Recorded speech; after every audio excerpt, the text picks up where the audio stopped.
If I'm going to describe the grunge movement in 2 words, it's love and support. I was into music first, and then I got into photography. So it was like the early 90s. Everybody was my friend. And if your passion carries you, then you're having the time of your life, and that's your paycheck. Next thing you know, all my friends get signed, and they're like, Karen, take our pictures. Karen, take our pictures. We were just having the time of our life.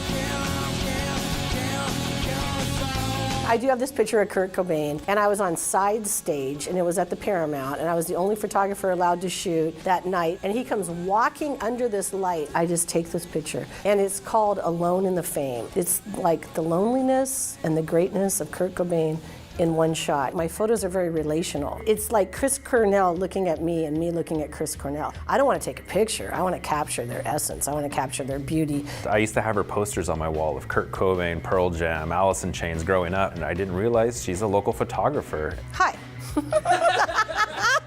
Not only Karen is local, this amazing photographer is recreating some of her iconic photos. Here we go. Hey! We're here today because I'm doing a retro photo session. Got it. Where I give my clients Kurt Cobain glasses, and then I take a replica picture just like the exact photo that I took of Kurt Cobain. A lot of people have been bringing their kids. Some people want to do the whole family together. I did a dog. How was that?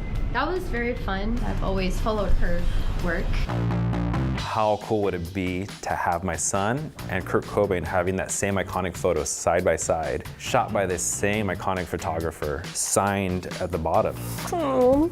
When my parents were younger, that they would listen to the Beatles, and that was in the 60s. And 30 years later, I wish I would have had the opportunity to have the Abbey Road photographer photograph me as a kid. Like, this is the coolest piece of memorabilia I can probably ever buy. I think it's a really awesome, once-in-a-lifetime kind of experience. She's one of the most loving people you'll ever meet. If you don't feel like she's a friend when you walk away, then you weren't at the photo shoot. Oh, it's been so fun doing these retro sessions. You don't like the Jose? And since I'm already here, well, I think it's time to recreate that iconic Kurt photo. There you are. Nice, gotcha. Not bad, right?